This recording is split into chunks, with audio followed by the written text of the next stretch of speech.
ఆంధ్రప్రదేశ్లో డాక్టర్ల సమ్మె ఆరంభమైంది. అంటే అది ఆల్రెడీ మనం చెప్పుకుంటున్నటువంటి పిహెచ్సి డాక్టర్లకు సంబంధించి ఏదైతే పోస్ట్ గ్రాడ్యుయేషన్కి సంబంధించి వాళ్ళకి ఇచ్చినటువంటి కోట అది సమస్య పరిష్కారం కాలేదు. ఇప్పుడు కొత్త సమస్య ఏమొచ్చిందయ్యా అంటే ఎన్టీఆర్ వైద్య సేవలకు సంబంధించి ఆరోగ్యశ్రీ ఆపేస్తామని, ఆరోగ్యశ్రీనే ఎన్టీఆర్ వైద్య సేవ అని పేరు పెట్టారు. దాన్ని ఆపేస్తామని ఆల్రెడీ నోటీసులు ఇచ్చున్నారు. దాన్ని అమలు చేయట్లేదు ఇంతవరకు కూడా. దానికి ఏమి అసలు చర్చలు పరిష్కారం కాలేదు, ఏ డబ్బులు ఇవ్వలేదు. దాంతో ఇప్పుడు క్లోజ్ చేసేటటువంటిది అంటే ఇవాళ నుంచి సమ్మె.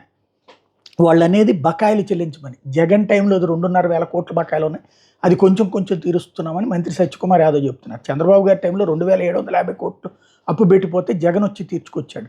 అట్లాగే ఇప్పుడైనా అప్పు ఉంటుంది, తీర్చడం సహజం, తీర్చాల్సిన బాధ్యత ఉంది. అది కాకుండా 16-17 నెలల నుంచి ఈ ప్రభుత్వం వచ్చాక చేయించినటువంటివి కూడా ఉన్నాయి కదా, అవి కూడా తీర్చాల్సిందే కదా. పోనీ జగన్లో ఏ టైంలో అయితే మేము ఆపామండి, తర్వాత ఏ నెలకా నెల ఇచ్చేసామండి, లేదా 3 నెలలకు ఒకసారి ఇచ్చేసామండి అంటే అసలు ఆసుపత్రులు కూడా ఫీల్ అయ్యి ఉండేవాళ్ళు కాదు.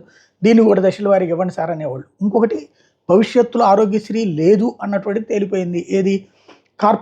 ఈ ఇన్సూరెన్స్కి దఖలు చేశారు అన్నట్టు. ఇంకా ప్రభుత్వం మీద ఒత్తిడి చేసే అవకాశం లేదు కాబట్టి ఇప్పుడు వాళ్ళు సమ్మెలోకి వెళ్తున్నారు. ఇప్పటికైనా పరిష్కరిస్తారా లేదా ప్రజల ప్రాణాలతో చెలగాటం అనేది చూడాలి.